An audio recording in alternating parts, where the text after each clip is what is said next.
all started with a small family. That's me.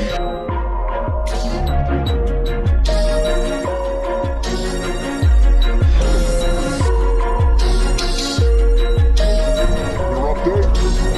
I don't know you? I want to buy you one. I want you to appreciate the quality of the time. How much? Oh. Along with his two dudes. Girl can always help.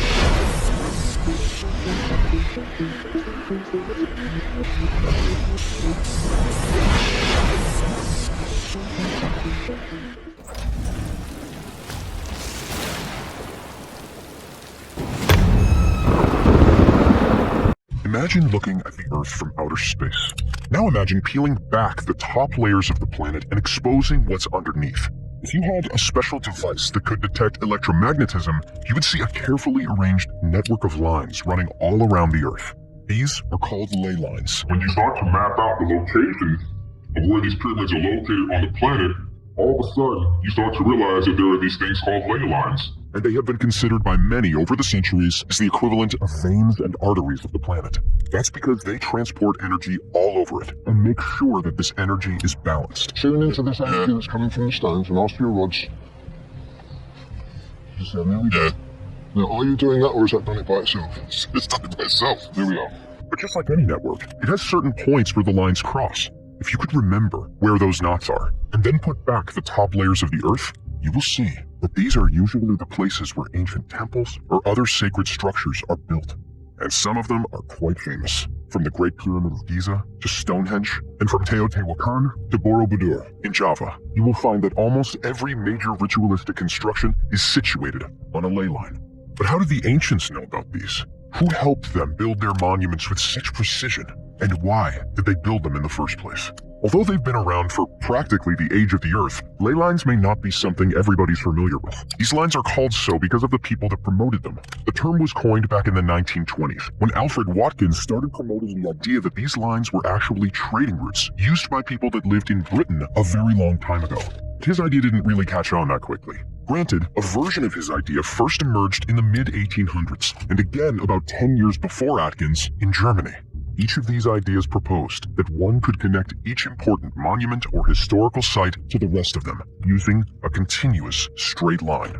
That's because they were built in specific locations to make traveling and guidance easier.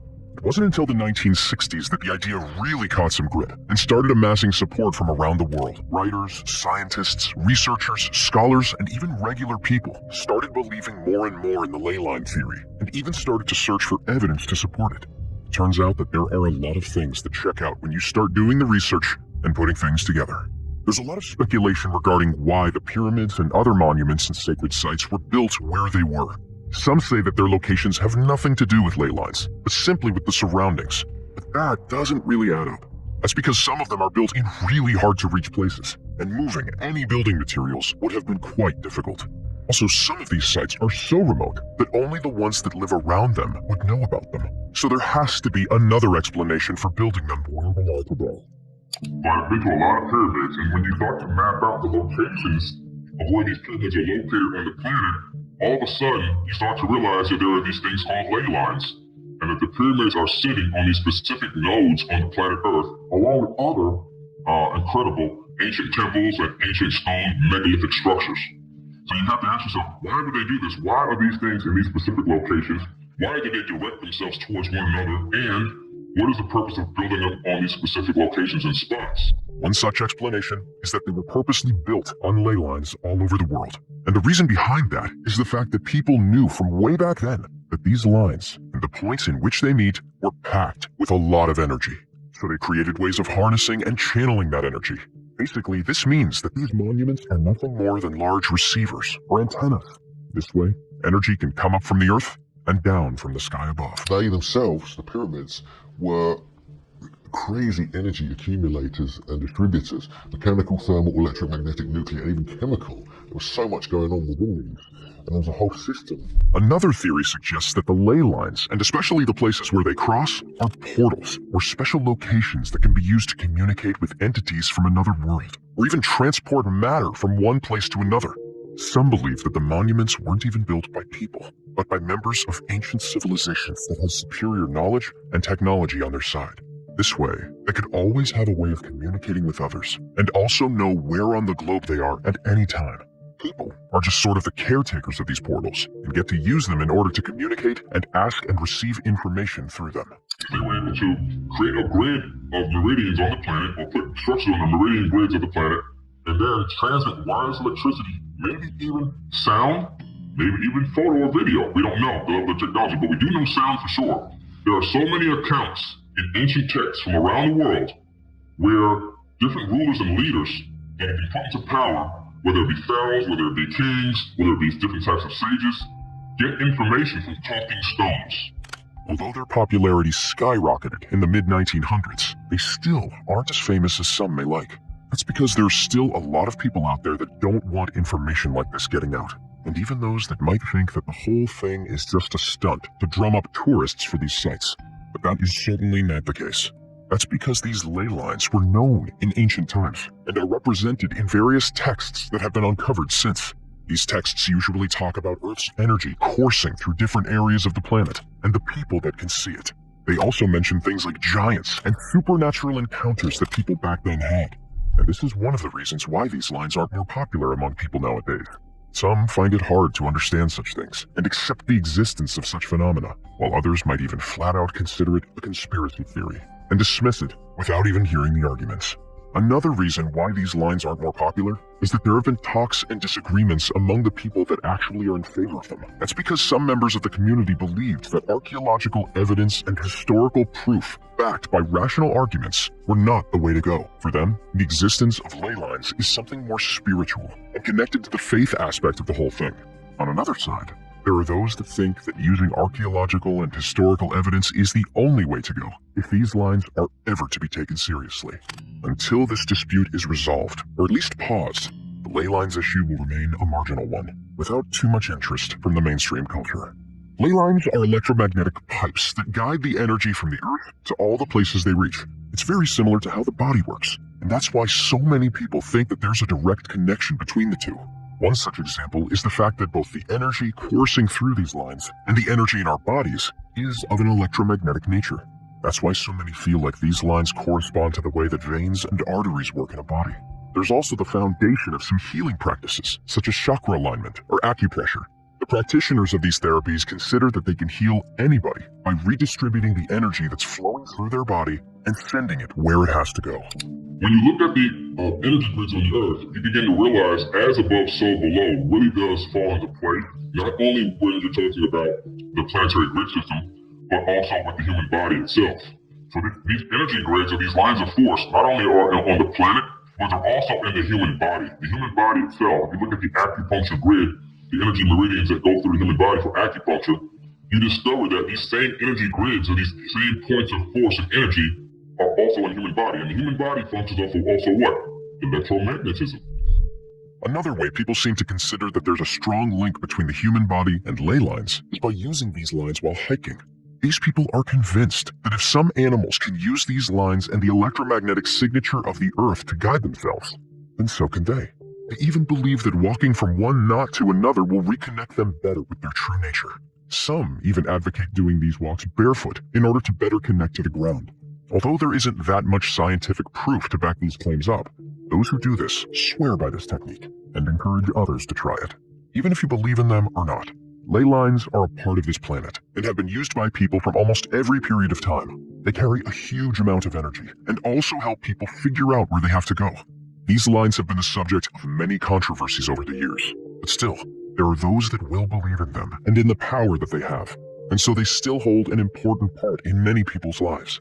Also, ley lines have been used by certain people for the most part of history, either to communicate with their deities, to focus the vital energy of the planet where they need it, or simply to map out where the next shrine or temple should be built. Nowadays, though, although there aren't many megalithic structures being built, they are still important and will continue to be so for anybody that understands their importance in society. If you were given an opportunity to travel through time, would you time travel forwards or backwards?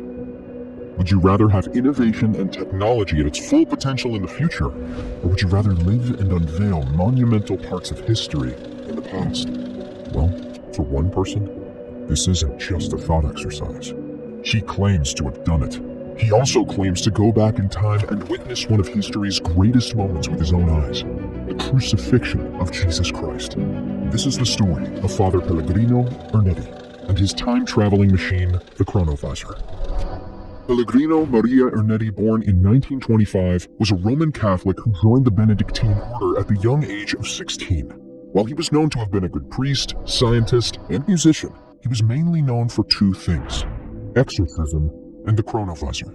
During his time, Pellegrino was known as the most famous exorcist in Venice. Beyond Venice, though, Ernetti is most well known for his time-traveling machine, the Chronovisor. The Chronovisor remains one of Vatican's greatest mysteries, with rumors saying that Ernetti used this machine to view important events in the Christian history with his own eyes. Ernetti, along with many scientists, claims to have made the Chronovisor through combining ancient occult knowledge and modern scientific advancements to provide the Vatican with information about certain historical events. Peter Krause, a journalist, published a book in 1997, originally released in German, entitled Die Schicksal ist vorherbestimmt, literally meaning your destiny is foretold, which details the information currently known about the Chronovisor.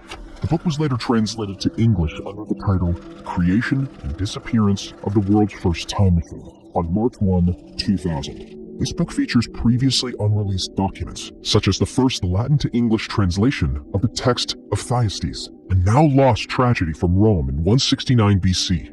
Ernetti was said to have brought it back himself. In addition, Vatican priest Father Francois Brune was in full support of the Chronovisor's existence. Ernetti died at the age of 69 in 1994, and while his death was reportedly peaceful, many speculate whether this peacefulness was natural or done by force to silence Ernetti in order to conceal the secrets of the Chronovisor.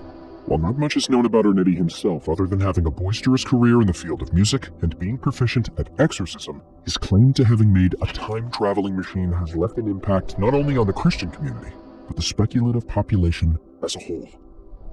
To say that the Chronovisor is a time-traveling machine wouldn't be entirely correct, though it wouldn't be incorrect either.